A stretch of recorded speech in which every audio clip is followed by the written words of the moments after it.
Every town in Puerto Rico has one. A plaza. Usually, a church stands on one side, City Hall on another. Benches under old trees, pigeons, people talking, children running. But it wasn't an accident of culture. It was planned. More than 450 years ago, the Spanish Empire designed a blueprint for cities across the Americas, and Puerto Rico still follows that blueprint today. Todos los pueblos en Puerto Rico se construyen con una plaza principal. En sus alrededores, la Iglesia Católica, la Alcaldía y otros edificios de importancia gubernamental, cultura, religiosa y social.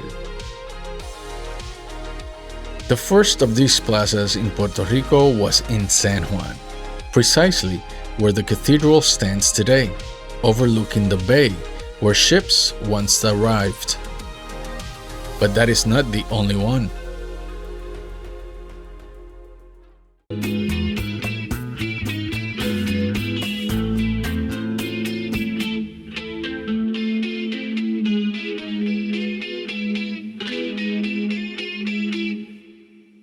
Hello everybody, welcome back to another episode of Chronicles and Cocktails. I'm Josué, the spirited historian. Today, we're talking about something simple, something almost invisible because it's so familiar. Why does every town in Puerto Rico has a plaza? San Germán, Utuado, San Juan, Arecibo, Cabo Rojo, Lajas, Guánica, Carolina, Rio Piedras even.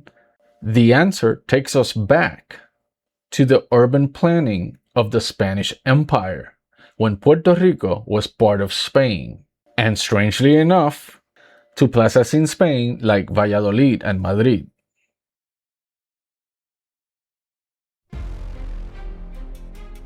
In 1573, El Rey Felipe II issued a set of planning rules known as the Laws of the Indies.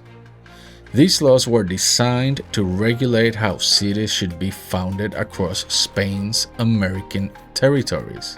They covered everything: where streets should go, how wide they should be, where government buildings should stand, and most importantly, the city must begin with the central plaza.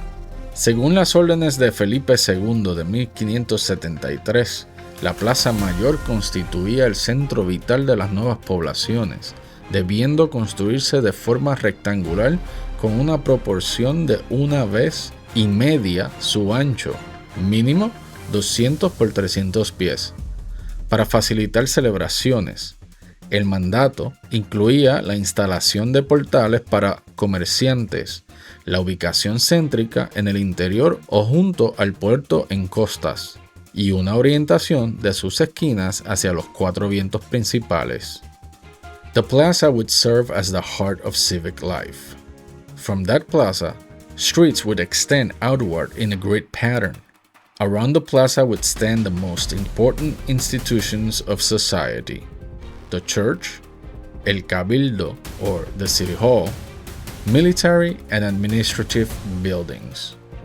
The layout created an organized, functional, and easily governed town, and it was used across the Spanish world, from Mexico to Peru, from Cuba to the Philippines, and, of course, the 2 main islands and the 2 first cities, Santo Domingo and San Juan.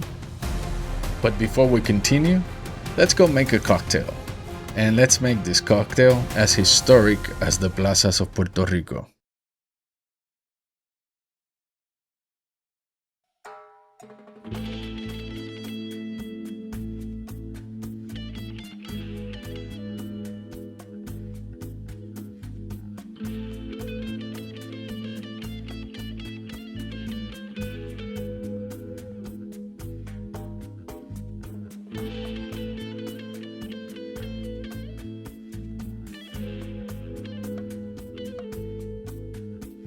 Thomas's recipe calls for orange and pineapple. For this episode, I will use mandarin, one of my favorite fruits. Today's cocktail is something that feels perfectly at home in the plazas of the Spanish world. The Sherry Cobbler.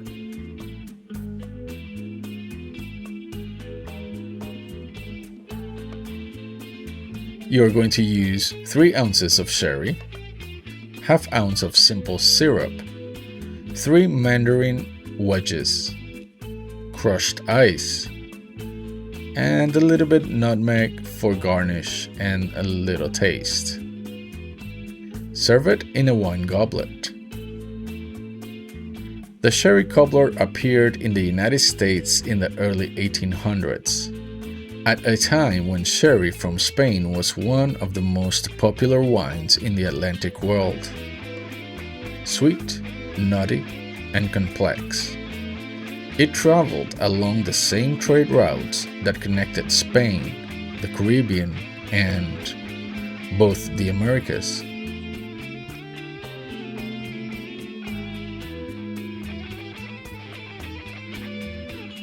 The cobbler became famous for one simple idea. Take wine, fruit, sugar, and ice, and turn them into something refreshing. It was one of the earliest cocktails designed not just for flavor, but for cooling down in warm climates. In the 19th century, this drink became so popular that it helped introduce something we take for granted today: the drinking straw. Before the Sherry Cobbler, straws were rarely used in cocktails. The drink spread quickly through American bars and Caribbean ports. By the mid-1800s, the Sherry Cobbler was one of the most famous cocktails in the world. It's easy to imagine this drink traveling through the same cultural currents that shaped Puerto Rico: Spanish wine, Caribbean citrus, and the social ritual of gathering together. Much like the plazas that sit at the center of our towns. The Sherry Cobbler, simple, historic, and a drink that connects Spain, the Caribbean, and the Americas, much like the plazas that inspired today's episode.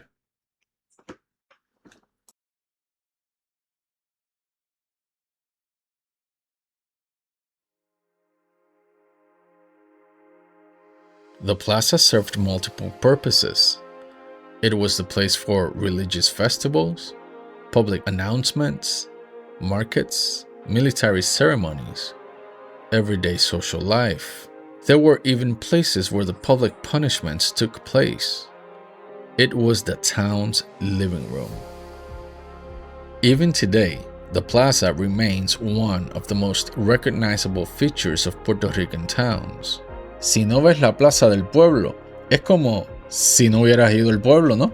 Sit in almost any plaza on the island and you'll see the same pattern, repeating itself, just as it has for centuries.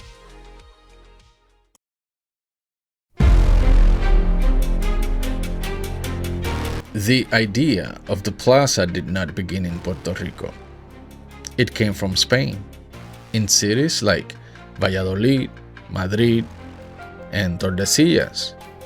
Central plazas were already the focal point of urban life. Spain simply exported this concept to the Americas. But in the New World, the idea became more systematic. The laws of the Indies transformed the plaza from a traditional gathering place into the foundation of an entire city plan. That is why the plazas of Puerto Rico feel familiar even when you travel to Spain, even to Dominican Republic. They share the same architectural DNA.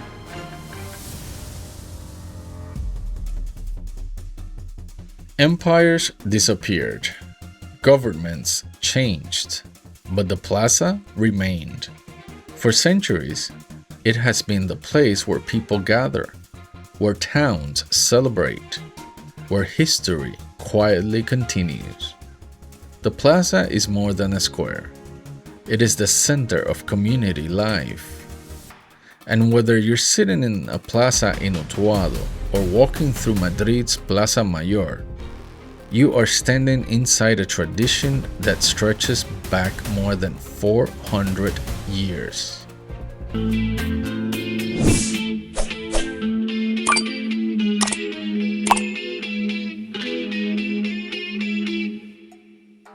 And when you travel and see other places all over the world where Spain has been at one point or another, you see the same layout.